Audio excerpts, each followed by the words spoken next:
இங்க வந்து கன்வீனரே கிடையாது. இந்தி கூட்டணிக்கு இன்னி வரைக்கும் தலைமை பொறுப்பாளர்னு ஒருத்தர் கிடையாது, பிரசிடென்ட்னு ஒருத்தர் கிடையாது. அது மாட்டுக்கு ஏதோ அட்ஜஸ்ட்மெண்ட்ல ஓடிட்டு இருக்கு. நானும் நீயும் கேரளால சண்டை போட்டுக்கலாம், ஆனா மொத்தமா இருக்கலாம்.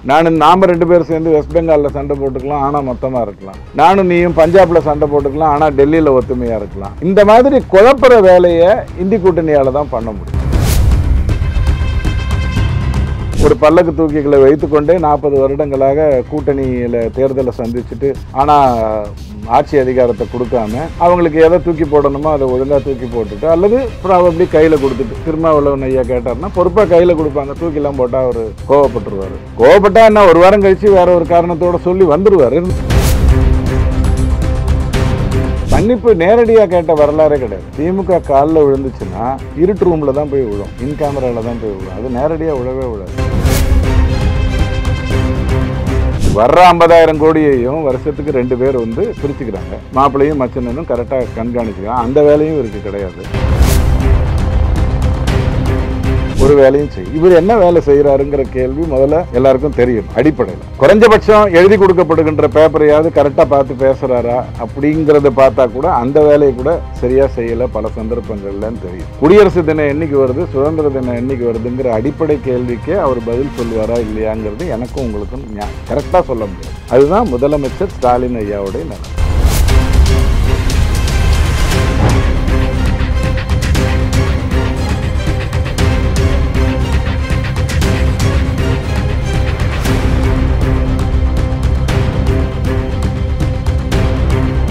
ரியல் ஒன் நேயர்களுக்கு வணக்கம். இன்றைய நேர்காணலுக்காக நம்முடன் இணைகிறார் துக்ளக் வாசகர் குழுவை சேர்ந்த திரு ரவி டிடிஎஸ் அவர்கள். வணக்கம் சார். வணக்கம். அடுத்த முதல்வர் யார் என்பதற்காக பொறுப்பு ஆளுநர் சிபி ராதாகிருஷ்ணன் அவர்களை முதலமைச்சர் ஏக்நாத் ஷிண்டேவும் துணை முதலமைச்சரான தேவேந்திர ஃபட்னாவிஸும் சந்திச்சு ஒரு ஆலோசனை கூட நடந்திருக்காங்க. இதில் ராஜினாமா கடிதத்தை கொடுத்திருக்காரு ஏக்நாத் ஷிண்டே. யார் முதல்வர் வரப்போறாங்க, என்ன நிர்பந்தம் இங்க பாஜகவுக்கு வைக்கப்பட்டிருக்கு? இல்லப்பா, ஷிண்டே மீண்டும் தேர்ந்தெடுக்கப்பட்டால் கூட அவர் வந்து அந்த அரசை ராஜினாமா பண்ணி தான் அடுத்த அரசுக்கு வர முடியும். ஒரே ஆள் திரும்பி வந்தாலும் அந்த அரசு வேற இந்த அரசு வேற, அப்படித்தான் நம்ம சட்டமன்ற பாராளுமன்ற நியதிகள் இருக்கும். இல்லை, இதில் என்ன ஒன்றா, அஜித் பவார் எனக்கு முதல்வர் பதவி வேண்டாம்ன்றது தெளிவு முடிவு எடுத்துட்டார். ஆனால் ஏக்நாத் ஷிண்டே தரப்புலேருந்து எடுக்கல. அவங்க தரப்புல என்ன, கடந்த 2.5 ஆண்டுகள் நாங்கள் சிறந்த ஆட்சி கொடுத்தனால தான் இந்த முறையும் நீங்கள் ஜெயிச்சிருக்கீங்க அப்படின்னு சொல்லிட்டு அவரோட ஆதரவாளர் சொல்லியிருக்காங்க. ஒரு பாராட்டு முறையும் 2.5 வருஷம் எங்களுக்கு கொடுங்க அப்படின்னு சொல்லிட்டு அவரோட ஆதரவு தொடர்ந்து சொல்லிட்டு தான் வராங்க இல்லையா? ஒரு பாராட்டை நீங்கள் ஷிண்டேக்கு கொடுக்கலாம். சிவசேனா வரலாற்றில் 44% தான் அவங்க வெற்றி பெற்றிருக்காங்க. 100 தொகுதிகளில் போட்டி போட்டால் 44% தான் அவங்க இது வரைக்கும் வெற்றி பெற்றிருக்காங்க. அது பால் தாக்கரே ஐயா காலத்திலிருந்தே அப்படித்தான். நடுவில் அது 26, 28லாம் இறங்கி அதுக்கப்புறம் திரும்பி 44க்குன்னு வந்தது. ஆனால் இந்த முறை அவர் 70% வெற்றி பெற்றிருக்கார். அது பிஜேபி வாக்குகள் வந்ததுனாலயா அல்லது சிவசேனா வாக்குகளை ஒருங்கிணைத்ததுனாலயா அப்படிங்கிறதெல்லாம் சாலமன் பாப்பையா, திண்டுக்கல் லியோனி பேசிப்பாங்க. ஆனால் அவர் வெற்றி பெற்றிருக்கார். ஷிண்டேக்குன்னு அந்த மகாராஷ்டிராவில் அவர் செய்த அந்த ஆட்சிக்கு வந்து ஒரு மரியாதை இருந்திருக்கு. அப்படிங்கிறதுல எந்த மாற்று கருத்தும் இல்லை. ஆனால் ஃபட்னாவிஸுங்கிறவர் மகாராஷ்டிராவுக்காக கடுமையாக உழைத்து பிஜேபி எந்த விதத்திலும் திசை திருப்பாமல் இங்கே எப்படி அண்ணாமலை தெளிவாக அதை வந்து செய்கிறாரோ அந்த வேலையை ஃபட்னாவிஸ் கிட்டத்தட்ட பல வருடங்களாக செஞ்சுக்கிட்டு இருக்காரு. 3 தேர்தல்களாக 100 சீட்டை வெற்றி பெற்ற ஒரே கட்சி அப்படிங்கிற கண்டினியூஸாக அடுத்தடுத்து வெற்றி பெற்ற ஒரே கட்சி பிஜேபி தான் மகாராஷ்டிரா வரலாற்றுலங்கிறது நம்ம பார்க்க வேண்டிய ஒரு விஷயம். இப்போ என்ன முடிவு? 125 சீட்டு வந்துருச்சு, 20 சீட்டு கம்மியாக இருக்குது. அஜித் பவார் ஆதரவு தெரிவிச்சிட்டாரு, நான் ஆட்சி அமைக்க போகிறேன், ஷிண்டே நீங்கள் உதவி முதலமைச்சராகுங்க பேசலாம். இல்லை, மராத்தா தான் முக்கியம், நீங்கள் ஒரு மராத்தா வாங்க, அதனால் மும்பைக்கார தான் வரணும், அதனால் நீங்கள் தான் முதலமைச்சர், நான் உதவி முதலமைச்சராக இருக்கேன், அல்லது நான் வந்து தேசிய அளவில் முக்கியத்துவம் பெறக்கூடிய ஒரு பொசிஷனுக்கு போகிறேன் அப்படிங்கிறத முடிவெடுக்கலாம். ரெண்டுமே பிஜேபியில் சாத்தியம். ஏன்னா ஃபட்னாவிஸ் வளர்ந்ததுங்கிறது வந்து ஏதோ நேற்றுக்கு திடீர்னு ஒரு பதவியை ராஜினாமா பண்ணிவிட்டு கட்சிக்குள்ளே வரலை, அல்லது நான் கட்சியை வளர்த்துருவேன்னு ரொம்ப நாளாக பேசிக்கிட்டு இருக்கல. அவர் தெளிவாக காட்டினார். தன்னுடைய இந்த கூட்டணி அமைத்த விதமே ரொம்ப அற்புதமான ஒரு விஷயம். நீங்கள் எதிர்பக்கம் இருந்த கூட்டணி 100, 89, 75ன்னு ஒரு முட்டாள்தனமாக அமைஞ்சது. இங்கே அப்படி இல்லை. தெளிவாக அவங்கவங்க அந்தந்த சீட்டுக்கு ஏற்ற மாதிரி நின்றாங்கங்கிறத நம்ம பாராட்டணும். ஸோ பிஜேபி வந்து இப்போ ஃபட்னாவிஸ் தான் அப்படின்னு சொன்னால் என்ன ஆகும் சொல்லலாம். அதுக்கு எல்லா விதமான அதிகாரமும் அதுக்கு இருக்குது. மத்தியிலையும் அவங்க தான் ஆட்சியில் இருக்காங்க. மாநிலத்தில் ஃபட்னாவிஸ் வந்தார்னா மகாராஷ்டிராவோட வளர்ச்சி இன்னும் அதிகமாக போகும். ஆனால் இங்கே தமிழ்நாட்டில் மற்ற இடங்கள்லாம் பிஜேபி ஒரு இடத்துக்கு வந்தால் அந்த கட்சியை சாப்பிட்ரும், அந்த கட்சியை விழுங்கிடும் அப்படின்னு என்னவோ பிஜேபியை மலைப்பாம்பு மாதிரியும் மற்ற கட்சிகளை ஆடு மாதிரியும் அல்லது கோழி மாதிரியும் பேசுகிறாங்கங்கிறது மறுதளிக்கணும். இல்லைங்க, நிதிஷ்குமார் இப்படித்தான் 3 முறை ஜம்ப் பண்ணி ஓடி போனார். இருந்தாலும் அவரை தான் நாங்கள் முதலமைச்சராக வச்சுருக்கோம். ஏன்னா அவர் நேர்மையானவர். அவருக்கு இன்னும் ஒரு வாக்கு சதவிகிதம் என்னங்கிறத பற்றி பார்க்க வேண்டிய அவசியம் இல்லை. அவர் நேர்மையான ஆட்சி செலுத்துவார்னா அவரிடம் அந்த மாநிலத்தை ஒப்படைச்சிடலாம். சிவசேனா 2 முறை குறுக்கு சால் ஓட்டிய பிறகு, அதாவது உத்தவ் தாக்கரே காலத்தில் இருந்தும் சிவசேனாவுக்குன்னு ஒரு மரியாதையை கொடுத்து செயல்பட்டோம். நாளைக்கு அதிமுக தமிழ்நாட்டில் ஒரு மிகப்பெரிய ஃபோர்ஸாக இருக்கும். நேர்மையாக இந்த பங்காளியெல்லாம் இல்லாமல் திமுகவோட அட்ஜஸ்ட்மெண்ட் எல்லாம் பண்ணிக்காமல் கொடநாட்டில் ஏதாவது ஒரு சந்திப்பு நடந்தால் அங்கே காலில் விழுந்துடாமல் நேர்மையாக அதனுடைய ஆட்சியை அமைக்கும்ன்ற ஒரு எண்ணம் இருந்தால் அதிமுக தான் இங்கே பெரிய கட்சி. என்டிஏல அது ஒரு என்டிஏ ஆட்சி அப்படிங்கிற பேர் இல்லாமல் இது அதிமுக கூட்டணியில் பிஜேபி இருக்குது அப்படிங்கிற மாதிரி இங்கே மகாயுத்தின்னு பேர் வச்ச மாதிரி இங்கே மகாசக்தின்னு பேர் வைக்கலாம், ஆட்சி செலுத்தலாம். ஏன்னா ஒரு மாநிலம் பாதுகாக்கப்பட வேண்டும், சரியான கைகளில் இருக்க வேண்டும், மத்தியில் பிஜேபி ஆளுது. இதுதான் பிஜேபியோடைய அடிப்படை ஸ்ட்ராட்டஜி. நீங்கள் அதுக்கிட்ட போய் அஜித் பவார் ஓகே சொல்லிட்டாரு, நீ ஓகே சொல்கிறியா இல்லையா, நான் உன்னை வச்சுக்கணுமா வேண்டாமா அப்படின்னு அந்த விஷயத்துக்குள்ளேயே அது வராது. பிஜேபி என்றைக்குமே வராது. அதனுடைய வரலாறு ஒரு இடத்துல எல்லாம் நல்லா நடந்துட்டு இருக்குன்னா அங்கே போய் அது குறுக்கு சால் ஓட்டாது. பிஜேபியோட வரலாறு இந்த கூட்டணி அமைத்த விதமே வாஜ்பாய் ஐயா தொடங்கி ஒவ்வொரு பண்ணும்போது நீங்கள் நல்லா பாருங்கள். வாஜ்பாய் ஐயா என்டிஏ தொடங்கிட்டாரு, கன்வீனராக இருக்கிறது ஜார்ஜ் பெர்னாண்டஸ். ஜார்ஜ் பெர்னாண்டஸ் யார்? அப்போது இங்கே கன்வீனரே கிடையாது. இந்தி கூட்டணிக்கு இன்னி வரைக்கும் தலைமை பொறுப்பாளர்னு ஒருத்தர் கிடையாது, பிரசிடென்ட்னு ஒருத்தர் கிடையாது. அது மாட்டுக்கு ஏதோ அட்ஜஸ்ட்மெண்ட்டில் ஓடிட்டு இருக்கு. நானும் நீயும் கேரளாவில் சண்டை போட்டுக்கலாம், ஆனால் மொத்தமாக இருக்கலாம். நாம் 2 பேர் சேர்ந்து வெஸ்ட் பெங்காலில் சண்டை போட்டுக்கலாம், ஆனால் மொத்தமாக இருக்கலாம்.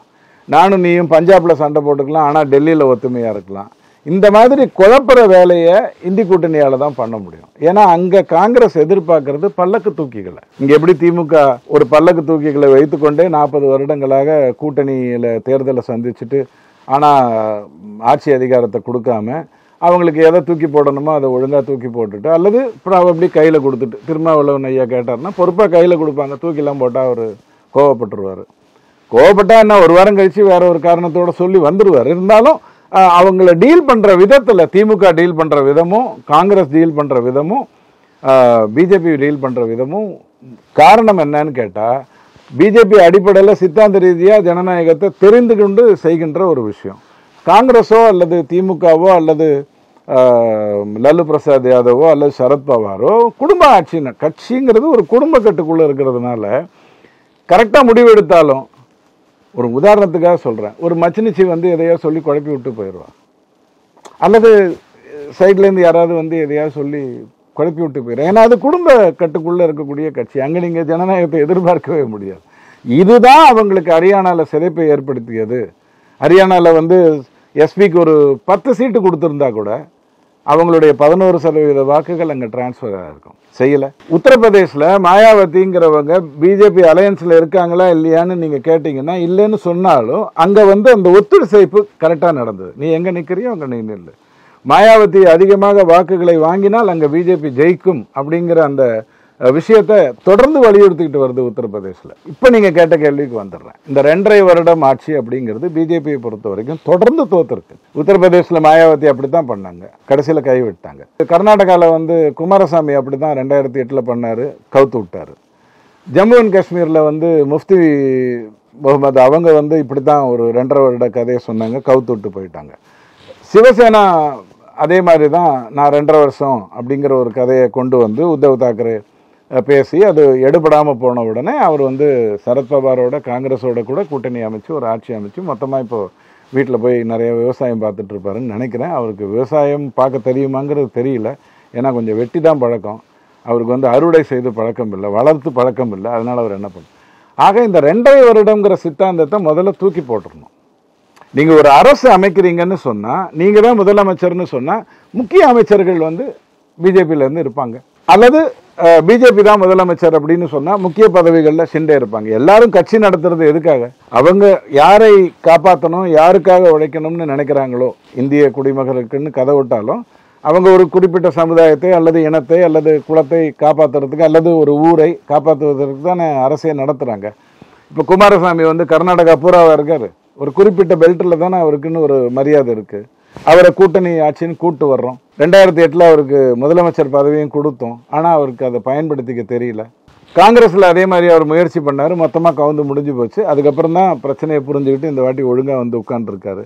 ஸோ இந்த மாதிரி பிஜேபி தெளிவாக யோசிக்கும். இன்னைக்கு அறுவடை செஞ்சால் போகிறோம், நாளைக்கு நம்ம பார்த்துக்கலாம் அப்படிங்கிற ஒரு எண்ணமே அதுக்கு இருக்காது. அதனால் சித்தா மருத்துவம் மாதிரி பிரச்சனையை களைந்தெடுக்க தெரியும். இங்கிலீஷ் மருத்துவம் மாதிரி இன்னைக்கு ராத்திரி உங்களை தூங்க விட்டுட்டு நாளைக்கு ஸ்கேன் பண்ணி மொத்தமாக முடிச்சு விடுற கதையெல்லாம் பிஜேபி கிட்ட நடக்காது. ஆக மகாராஷ்டிராவை பொறுத்த வரைக்கும் அது ஃபட்னாவிஸாக இருந்தாலும் தகுதி உள்ளவர், தெளிவான தகுதி உள்ளவர். ஷிண்டேவாக இருந்தாலும் அதற்கு அந்த ரீஜனல் அண்ணாமலை உங்களுக்கு சொல்லியிருக்காரு தெரியுமா, தேசிய கட்சி தமிழ்நாட்டிலேயோ கேரளாலேயோ ஏன் வளரல அப்படின்னு சொன்னால் மாவட்டத்துக்கான இந்த மாநிலத்துக்கான மனிதன் அங்கே இருக்காங்கிற ஒரு எண்ணத்தையே அது ஏற்படுத்தாமல் இருக்கிறது தான். திடீர்னு ஒருத்தர் வருவார், எதையோ பேசுவார் அப்படிங்கிற மாதிரி இருக்கிறது தான் காங்கிரஸ் செய்த மிகப்பெரிய தவறு. அந்த தவறை உணர்ந்து தெலுங்கானாவில் ரேவந்த் ரெட்டி கிட்ட கொண்டு வந்து கொடுத்தது தெலுங்கானா காங்கிரஸ் ஆட்சி அமைக்க முடிஞ்சது. ஹரியானாவில் அப்படி பண்ண முடியல, மற்ற இடங்கள்ல அப்படி பண்ண முடியல. ஸோ பிஜேபி தெளிவாக யார் முதலமைச்சராக வேண்டும் அல்லது வாங்க உங்களுக்கு மத்தியில் வந்து நல்ல பொறுப்பு கொடுக்குறோம் அப்படின்னு சொல்ல முடியும். ஃபட்னாவிஸ் பிஜேபியின் காரணமாக ஒரு காலத்தில் ஜனாதிபதியாக பரிமுறைக்கிறதுக்கு கூட அவருக்கு அந்த வாய்ப்புகள் இருக்கு.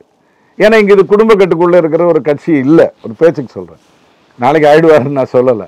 அவர் இப்போ சவான் எடுத்துக்கோங்க. சவான் தானே மத்திய பிரதேசில் 23 வருடங்கள் பிஜேபி ஆட்சி செய்வதற்கு காரணம் அப்படிங்கிறதெல்லாம்.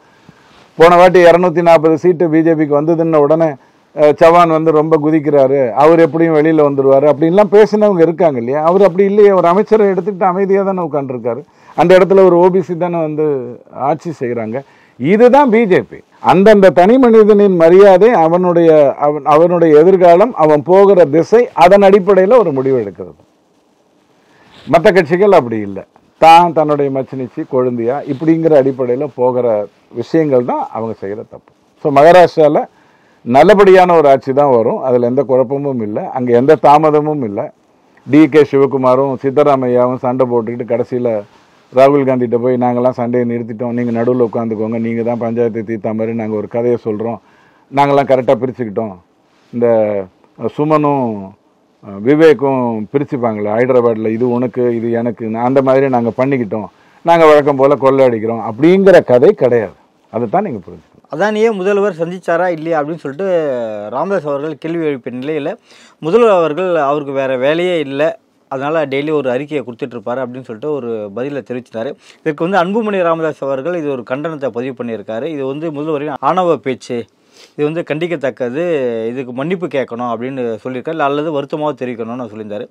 அமைச்சர் சேகர் பாபு அவர்கள் எங்கள் முதல்வர் இது சொல்கிறதுல என்ன தப்பு, பார்லிமெண்ட்ரி வேர்டு இல்லையே, எல்லாருமே கேஷுவலாக பேசுகிற வார்த்தை தானே, அவருக்கு வேறு வேலை இல்லையே அப்படின்ற மாதிரி தான் சொல்லியிருக்காரு. மன்னிப்போ இல்லை வருத்தமோ எங்கள் கேட்டதில் எங்களுக்கு வரலாறே கிடையாது அப்படின்ற மாதிரி ஒரு வார்த்தையை பதிவு பண்ணியிருக்காரு. இது எப்படி பார்க்குறீங்க சார்? மன்னிப்பு நேரடியாக கேட்ட வரலாறே கிடையாது. திமுக காலில் விழுந்துச்சுன்னா இருட்டு ரூமில் தான் போய் விழும், இன் கேமராவில் தான் போய் விழும். அது நேரடியாக விழவே விழாது. இன் கேமராவில் போய் அது எப்படியெல்லாம் விழுந்து தன்னை காப்பாற்றிக்கிட்டு இருக்குங்கிறது தமிழ்நாட்டில் இருக்கக்கூடிய சீனியர் பொலிட்டீஷியன் நல்ல கண்ணுக்கு அப்புறம் ஒருத்தரை சொல்வீங்கன்னா நீங்கள் ராமதாஸை தான் சொல்லணும். ராமதாஸ் ஐயா ஒரு கேள்வி கேட்டிருக்காரு, பதில் சொல்லுங்க. முதல்ல அவர் சொன்னார், அவர் கிளம்பி போயிட்டார். அதானின்னு உடனே அவர் கிளம்பி போயிட்டார். ஏன்னா மாப்பிள்ளையும் மச்சினனும் எதுக்காக அதானியை சந்திச்சாங்கங்கிறது ஸ்டாலின் ஐயாவுக்கு நல்லா தெரியும். பரந்தூர் விமான நிலையத்துக்காக அதானி வந்து உட்காந்து பேச போகிறாரு, அல்லது அம்புஜா சிமெண்ட்டில் வந்து எப்படி வளர்க்கலாம், அந்த சிமெண்ட் எப்படி கெட்டியாக கொடுக்கலாம் அல்லது தளர்வாக கொடுக்கலாம் அப்படின்னு பேசுறதுக்கு அங்கேருந்து அவர் இங்கே வந்தார்? இல்லை, அவர் ஏதோ ஒரு காரணத்துக்காக தான் வந்தார். இவங்க பதில் சொல்லும்போது அதோட நிறுத்தி இருந்திருக்கலாம். எங்கள் தியாகி செந்தில் பாலாஜி ஐயா ரொம்ப நாள் உள்ளே இருந்தார், அவர் வெளில வந்து ஒரு கருத்து சொல்லிட்டாரு, அதோட முடிஞ்சு போச்சு அப்படின்னு சொல்லி தான் வேலை முடிஞ்சுது. அதை விட்டுட்டு உனக்கு வேலை இல்லை அப்படின்னு சொன்னால் அப்போ ஸ்டாலின் ஐயாவுக்கு என்ன வேலை இருக்குங்கிற கேள்வி வரும் இல்லையா? வர்ற 50,000 கோடியையும் வருஷத்துக்கு 2 பேர் வந்து பிரிச்சுக்கிறாங்க. மாப்பிள்ளையும் மச்சனும் கரெக்டாக கண்காணிச்சுக்கிறாங்க. அந்த வேலையும் இவருக்கு கிடையாது. கட்சியை சார்ந்த ஒருவர் அவரோடவே இருந்த தீநகர் அன்பழகன் கோவிட்ல செத்து போகும்போது அங்கே போய் பார்க்கணுங்கிற ஒரு சூழ்நிலை கூட அவருக்கு இல்லை. ஏன்னா போனார்னா அவருடைய உடம்புக்கு அது ஒத்து வராதுன்னு சொல்லிட்டு விட்டுட்டாங்க. அமெரிக்காவுக்கு போய் அங்கே இருக்கக்கூடிய சிலைக்கு பக்கத்துலலாம் இப்போ நம்மலாம் கல்யாணம் பண்ணிட்டோன்னா பார்க்கில் கூப்பிட்டு போய் ஒய்ஃபோட இப்படி ஒரு செல்ஃபி எடுப்போம்ல, இப்படி எடுப்போம்ல, அந்த மாதிரி போய் அமெரிக்காவில் செல்ஃபி தான் எடுத்துகிட்டு வந்தார். ஒரு வேலையும் செய்யும். இவர் என்ன வேலை செய்கிறாருங்கிற கேள்வி முதல்ல எல்லாருக்கும் தெரியணும். அடிப்படையில் குறைஞ்சபட்சம் எழுதி கொடுக்கப்படுகின்ற பேப்பரையாவது கரெக்டாக பார்த்து பேசுகிறாரா அப்படிங்கிறத பார்த்தா கூட அந்த வேலையை கூட சரியாக செய்யலை பல சந்தர்ப்பங்கள்லன்னு தெரியும். குடியரசு தினம் என்னைக்கு வருது, சுதந்திர தினம் என்னைக்கு வருதுங்கிற அடிப்படை கேள்விக்கே அவர் பதில் சொல்வாரா இல்லையாங்கிறது எனக்கும் உங்களுக்கும் கரெக்டாக சொல்ல முடியாது. அதுதான் முதலமைச்சர் ஸ்டாலின் ஐயாவுடைய நிலைமை. நான் இப்படி விமர்சிப்பதற்கு காரணம் ஏதோ ராமதாஸ் இன்னைக்கு பிஜேபி கூட்டணியில் இருக்காரு அப்படிங்கிறதுக்காக இல்லை. ஒரு கேள்வியை கேட்டிருக்காருன்னு கேட்குறாங்க. ஒன்றா நீங்கள் என்ன பண்ணியிருக்கணும், உங்கள் பல்லக்கு தூக்கிகள் தானே இந்த பத்திரிகையாளர்கள், அவங்கக்கிட்ட இந்த மாதிரி கேள்வி ஏதாவது கேட்டிங்கன்னா அவ்வளோதான், அவன் வீடை எரிச்சிருவேன் அப்படின்னு எதையாவது சொல்லியிருந்தீங்கன்னா, நியாயமாக ஜனநாயக ரீதியாக சொல்லியிருந்தீங்கன்னா அந்த ஆள் அந்த கேள்வியை கேட்காம இருந்திருப்பான். கேட்காம ஸ்டாலின் ஐயா எப்படி இருக்கீங்க, முக பொலிவோடு இருக்கீங்க, நீங்கள் சிரிப்பதை பார்த்தால் தமிழகம் சிரிப்பதை போல இருக்கிறீங்க, இப்படி அறிவு கட்டத்தனமான கேள்விகள் எல்லாம் கேட்டுட்டு அவன் மட்டும் கிளம்பி போயிருப்பான். தவறு தானே, என்ன இருக்கு பெரிய விஷயம். இசைவாணி பாடிய பாடலில் தப்பு இருந்தால் கண்டிப்பாக சட்டப்படி நடவடிக்கை எடுக்கப்படும்னு சொல்லிட்டு அமைச்சர் சேகர்பாபு அவர்கள் சொல்லியிருக்காரு. அவர் என்ன தப்பு கண்டுபிடிச்சாரு, அதில் தப்பு இருக்கா இல்லையாங்கிறது வந்து எனக்கு தெரிஞ்சு உயர் திரு மாண்புமிகு துர்காம்மா தான் சொல்லணும். ஐயப்பா நான் வந்தா உனக்கு தீட்டா, இதான் அந்த கேள்வி. ஐயப்பனை பொறுத்த வரைக்கும் தீட்டு கிடையாது. சபரிமலை ஐயப்பன் தவசிக்கு அது தீட்டு. ரொம்ப சிம்பிள். 13 வயதிலிருந்து 40 50 வயது வரைக்கும் இருக்கக்கூடிய பெண்கள் அங்கே வரக்கூடாதுன்னு சொல்றதுக்கு நியாயமான காரணம் தவசி ஐயப்பனுக்கு இருக்கு. ஐயப்பனே பல இடங்கள்ல இருக்கா. எந்த ஐயப்பன் கோயிலுக்கு நீங்க போக முடியாது, பெண்கள் எந்த ஐயப்பன் கோயிலுக்கு போக முடியாது. என்னால் சொல்ல முடியும் எத்தனை பள்ளிவாசல்களுக்கு ரஹீமா போக முடியாது, கலிஜா போக முடியாதுன்னு என்னால் சொல்ல முடியும். எத்தனை சர்ச்சுகளில் ஒட்டுமொத்த சர்ச்சுகளில் பெண்கள் வந்து இதுவாக முடியாது, பாதிரி ஆக முடியாதுங்கிறது என்னால் சொல்ல முடியும். ஆனால் இந்தியாவை பொறுத்த வரைக்கும் வைத்தியநாத ஐயர் முயற்சி எடுத்து எல்லா கோவில்களுக்கும் எல்லா மக்களையும் கூட்டிகிட்டு போனாருங்கிறது எனக்கு தெரியும். கருவறைக்குள்ள காஞ்சி மடாதிபதி கருவறைக்குள்ளே போக முடியாது அப்படிங்கிறது எனக்கு தெரியும். காஞ்சி மடாதிபதினு உடனே இன்னும் அவர் உயர்வர், உடனே நீங்கள் எனக்கு வந்து பிறப்போக்கும் எல்லா உயிருக்கும்னு பாடம் நடத்தாதீங்க. ஏன்னா எனக்கு அடுத்த வரியும் தெரியும். முதல் வரியோட போகிறதுக்கு நான் பாதியில் எந்திரிச்சு ஓடி வந்த ஸ்கூல் ட்ராப் அவுட் இல்லை நான். அப்போது எந்த கோவில்களுக்கு பெண்கள் போக முடியாது, அப்போ அந்த பர்டிகுலர் கோவிலுக்கு போக முடியாது அப்படின்னு சொன்னால் அதில் என்ன தவறு இருக்குது? அதை கேட்பதற்கு அந்த மதம் சாராத ஒருத்தருக்கு என்ன வேலை இருக்குது? இவங்க இருமுடி கட்டிட்டு போகிறேன்னு சொன்னாங்களா? அது அங்க தடுக்கப்பட்டதா? 18ஆம் படிக்குன்னு ஒரு வரலாறு இருக்கு. 18ஆம் படி மேல ஏறாம நீங்க யாரும் போக முடியாது. அது இயல்பு. ஒரு ஆகம விதின்னு ஒண்ணு இருந்ததுன்னா, இப்ப திமுக எப்படி ஒரு ஆகம விதி இருக்கோ, இந்த குடும்பத்தை சார்ந்த பசங்களுக்கு மட்டும், அவங்களுக்கு ஆண்டவன் பசங்களாவே கொடுத்துட்டு இருக்கான். நேருவுக்கு கொடுத்தா மாதிரி பொண்ணு கொடுத்துட்டான்னு வச்சுக்கோங்க, ஆட்டோமேட்டிக்கா இங்கேயும் அது செதஞ்சிரும். ஏன்னா மாப்பிள்ளை முதலமைச்சர் ஆகிறதுக்கு திமுக விரும்பாது. பையன் பேரன் கொள்ளு பேரனை ஆக்கிரும். ஆனா ஆண்டவன் நல்ல வேலையா ஆண் இதுவே பிறப்பை கொடுத்துக்கிட்டு இருக்கான். சந்தோஷம். அப்ப அந்த மாதிரியான நீதிகள் நியாயமாக ஆகமத்துல இருக்கு. இந்த கோவில் இவர்களால், இந்த குடும்பத்தால், அந்த சாதி இனம் கூட கிடையாது, அந்த சாதியில இருந்து யார் வேணாலும் வந்துடலாம் கிடையாது, இந்த குடும்பத்தால் அப்படிங்கிறது தான் இருக்கும். ஏன்னா அவங்க தான் அதை தோற்றுவித்தாங்க. உங்களை மாதிரி 50 தலைவர்களாகவே இல்லாம பதவி பெறும் பணம் பெறும் தலைவராக இருந்துட்டு திமுக உள்ள வந்தீங்களே, அந்த கதையெல்லாம் அங்க ஆகம கோயில்கள்ல பண்ண முடியாது. இதெல்லாம் புரியாமல் சேகர்பாபு ஐயா பேசுறாருன்னு சொன்னா திமுகவுக்கும் அதிமுகவுக்கும் ஒரு சரித்திரம் உண்டு. யார் பதில் சொல்றாங்கிறத வச்சு நீங்க அவங்க அதை பெருசா எடுத்துக்கிட்டாங்களா இல்ல லைட்டா எடுத்துக்கிட்டாங்களா, அதை காமெடியா மாத்திட்டாங்களாங்கிறது உங்களுக்கு தெரியும். சேகர்பாபு ஐயா பதில் சொன்னா அது காமெடிக்கு தான் திமுக எடுத்திருக்குன்னு அவங்களுக்கு நல்லா தெரியும். சனாதன எதிர்ப்புக்கே இன்னும் அவங்க வேண்டிய தண்டனை பெறாம இருக்காங்க. கோர்ட்ல எந்திரிச்சு போய் உட்கார வைக்காம எந்திரிச்சு நில்லு அப்படின்னு சொல்ற நிலைமையில இருக்காங்க. ஸோ சேகர்பாபு ஐயா வச்சு பதில் சொல்லியிருக்காங்க, ரொம்ப சந்தோஷம். உதயநிதி ஐயா வச்சு பதில் சொன்னா அதனுடைய ரேஞ்சு வேற, RS பாரதி ஐயா பதில் சொன்னார்னா அதனுடைய ரேஞ்சு வேற. அதுதான் அவங்களுடைய தராதரம். மன்னிச்சு விடணும். ஆனால் அந்த பெண் பாடகிக்கு நான் ஒன்று சொல்றேன், பணம் சம்பாதிக்கிறதுக்கு 1000 வழிகள் இருக்கு. புனிதமான விஷயத்துக்குள்ள வராதிங்க, அது நல்லதில்லை. ஐயப்பன் கோயிலுக்கு போராடி போன அந்த இஸ்லாத் சகோதரி என்ன கதியானாங்கிறது உங்களுக்கு தெரியணும். அது யாரும் மக்கள் சேர்ந்து சாவடிக்கல. புறக்கணிக்கிறதுங்கிறது வந்து நம்மளுடைய பஞ்சாயத்து காலத்துலேருந்து இருக்குது. புரியுதுங்களா? ஸோ பணம் சம்பாதிக்கிறதுக்கு 1000 தொழில் இருக்குது. நீங்கள் அழகாக இருக்கீங்க, நல்லா பாடுறீங்க, உங்களுக்கு திறமை இருக்குது. தயவுசெய்து அதை நேர்மையாக பயன்படுத்துங்க. புனிதமான பக்திக்குள்ளே வராதிங்க. நடப்பு அரசியல் குறித்து பல்வேறு கருத்தில் இப்போது மிக்க நன்றி சார்.